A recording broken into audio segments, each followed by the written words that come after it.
दो खबरें social media पर वायरल हो रही है।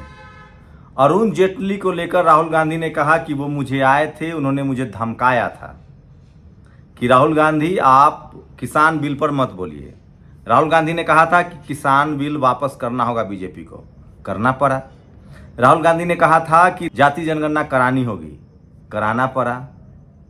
सोचिए, बीजेपी के नेता, बीजेपी के लोग कह रहे हैं कि राहुल गांधी को गड़े मुर्दे नहीं उखाड़ने चाहिए, मरे हुए लोगों पर बात नहीं करनी चाहिए। बीजेपी की पूरी राजनीति, आरएसएस की पूरी राजनीति गड़े मुर्दे पर है। इस पर ही बात करूंगा। ये है चित्रा त्रिपाठी। ये कह रही है कि मुझे त्रिपाठी होने पर घमंड है, नाज है। बिल्कुल इनको नाज करना चाहिए, लेकिन ये सोचना है उन दलित, पिछड़े, किसान, आदिवासी, अल्पसंख्यकों का। और आरजेडी की वो महिला प्रवक्ता जो पिछड़े समाज से आती हैं, कुशवाहा समाज से आती हैं। आप कल्पना कीजिए, जो आदमी खुलेआम कह रहा हो कि मुझे अपनी जाति पर घमंड है, उसे जब नौकरी देनी होगी तो किसको देगा? और बिहार में अगर वोटर लिस्ट से आपका नाम कट गया है तो आप प्लीज़ मुझे कॉल ना करें। जो मेरा नंबर है उस पर आप मुझे अपना वोटर आईडी कार्ड भेजें, मैं उसको वेरीफाई करूंगा। और आपसे गुजारिश है कि अभी भी मौका है आपके हाथ में। ये लंबी लड़ाई है। हम लोग के पास ज़मीन नहीं है, घर नहीं है, नौकरी नहीं है, सरकारी स्कूल बंद हो रहे हैं, हमारा आरक्षण खत्म हो रहा है। उनको हमें मजदूर के रूप में बनाकर रखना है। वोट का अधिकार ही बाबा साहब का वो अधिकार है जिससे हम अपनी किस्मत बदल सकते हैं। सोचिए, 40 करोड़ इस देश में वैसे लोग हैं, दलित, पिछड़े, किसान, आदिवासी, अल्पसंख्यक, जिसके पास अपना घर नहीं है। वो कहीं कमाते हैं, कहीं खाते हैं, कहीं सो जाते हैं। आप शहर घूमते होंगे ना, वो रिक्शा पर सो रहा शख्स को कभी देखा है?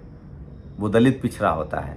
वो सब्जी वाला, वो चमड़े का काम करने वाला, लोहे का काम करने वाला, लकड़ी का काम करने वाला, हाथों से सड़क साफ करने वाला, ये सब इस देश के बहुजन है। दलित, पिछड़े, किसान, आदिवासी, अल्पसंख्यक इस देश के मूल निवासी हैं।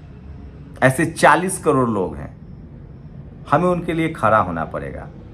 80 करोड़ लोग वो लोग हैं जिनको 5 किलो राशन मिलता है। उनके पास घर है लेकिन उनकी कोई समझ नहीं, क्योंकि उनको पढ़ने नहीं दिया गया। वो पहली नस्लें जो स्कूल जा रहे हैं, इसीलिए आरएसएस स्कूल बंद करवा रही है। 90,000 स्कूल बंद हो गए हैं। तो कोई चित्रा त्रिपाठी कैसे होगा? तो एक अधिकार आपके पास है, वोट का अधिकार। बाबा साहब का विजन था, उनको पता था कि हमारी आने वाली नस्लें कभी तो सजग होगी, कभी तो सचेत होगी। वोट का अधिकार जिससे आप अपना सीएम, पीएम चुन सकते हैं, विधायक चुन सकते हैं, एमपी चुन सकते हैं। मान्यवर साहब ने इसलिए कहा था कि आरक्षण से लेंगे एसपी, डीएम, वोट से लेंगे सीएम, पीएम। तो इस वोट के अधिकार को मत छोड़िए। कहीं रह रहे हो देश में, आइए बिहार, बीएलओ से मिलिए। ऑनलाइन नहीं भर सकते तो बीएलओ से मिलिए। गांव के आसपास पता कीजिए, 1 महीने का समय है। अपना नाम वोटर लिस्ट में दर्ज कराइए और उनको करारा जवाब दीजिए जिन्होंने आपका नाम काट दिया है। मैं फिर कह रहा हूं, ये केचुआ, शॉर्ट में बता रहा हूं, केंद्रीय चुनाव आयोग। पहले क्या होता था? सोचिए, इस देश में चुनाव आयोग, टीएन शेषन, लिंगदो जैसे लोग होते थे जब सत्ता में लालू यादव थे, मायावती जी थी, अखिलेश यादव। आज नीतीश कुमार गठबंधन छोड़ के इंडिया के साथ आ जाए, उनके साथ भी यही व्यवहार होगा। इस देश में पत्रकार तभी ईमानदार होता है और जातिवादी हो जाता है। ईमानदार ही नहीं रहता है, वो जातिवादी हो जाता है जब सत्ता में कोई दलित पिछड़ा हो। अब कोई सवाल नहीं पूछेगा। 65 लाख लोगों के नाम काटे गए हैं। भैया, जो विदेशी थे उनका परेड कराइए।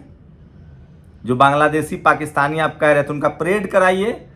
दलित, पिछड़े, किसान, आदिवासी, अल्पसंख्यकों का वोट काटा गया है। आपसे गुजारिश है कि 1 महीने का समय है। ये सबसे बड़ा अधिकार है आपका।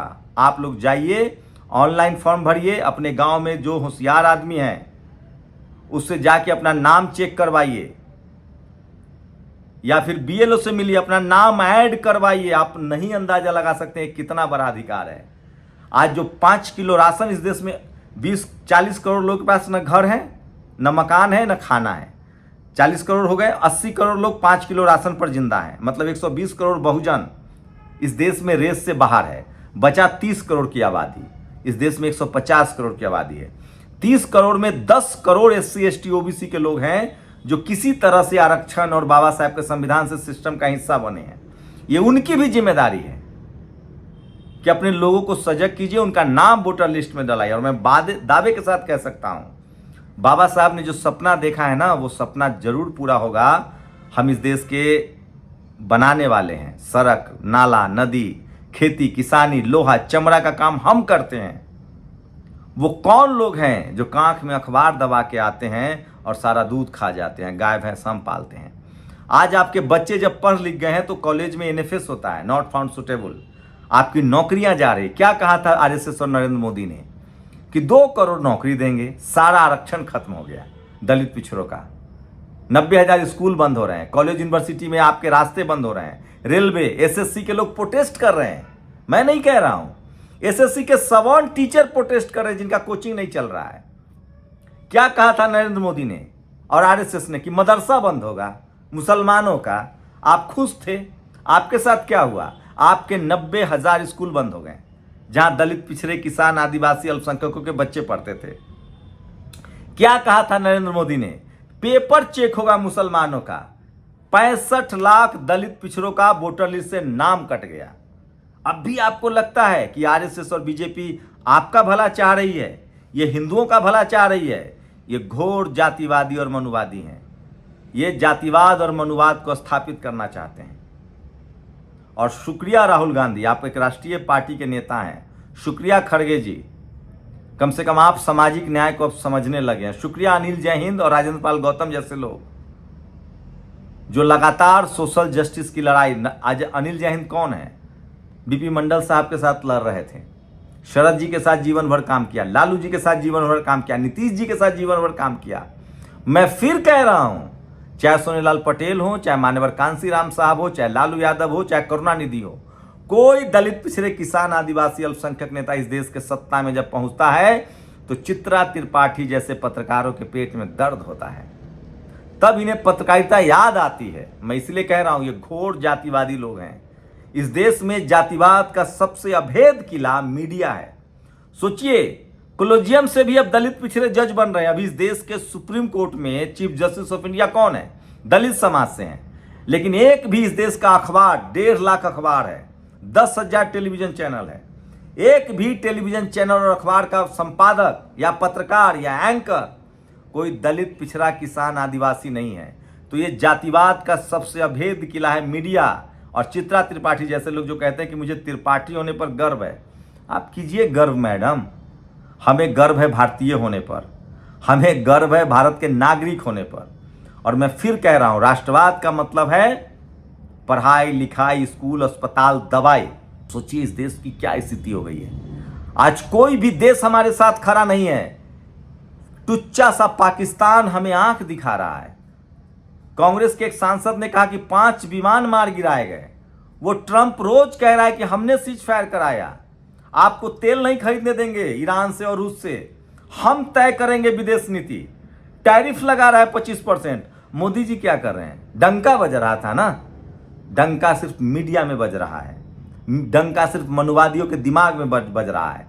टीवी, अखबार के जरिए जैसे लालू प्रसाद यादव, मायावती जी, अखिलेश यादव, मुलायम सिंह यादव, बहुजन पिछड़े नेताओं को बदनाम किया जाता है, उसी तरह से RSS और जातिवादियों को महिमा मंडित किया जाता है। इसलिए मैं कह रहा हूं कि नरेंद्र मोदी एक फेलियर प्रधानमंत्री हैं। आप सोचिए, एक देश हमारे साथ खड़ा नहीं हुआ। ये जबरदस्ती गले पड़ते हैं, जबरदस्ती हाथ मिलाते हैं, भारत के लोगों को मोदी मोदी करवाते हैं। अरे आप भारत के लोगों को ठग लीजिएगा जेल का डर दिखा के, भारत के पत्रकारों को डरा लीजिएगा। वैसे तो पत्रकार डरे हुए नहीं हैं, ये लोग वैचारिक रूप से जाति की वजह से BJP RSS के साथ हैं। लेकिन विदेशियों को कैसे समझा लीजिएगा? दुनिया में कोई देश तभी विश्वगुरु बनेगा जब उसके पास तकनीक होगा, फाइटर प्लेन्स होंगे, उसकी इकॉनमी दुनिया की सबसे बड़ी इकॉनमी होगी या ताकतवर इकॉनमी होगी। हमें अंधविश्वास और कर्मकांड में फंसा दिया गया है और बहुजन समाज का वोट काटा जा रहा है। सोचिए, मैं ये सारे घाल मिल करके इसलिए बता रहा हूं कि बहुत बुरा वक्त है।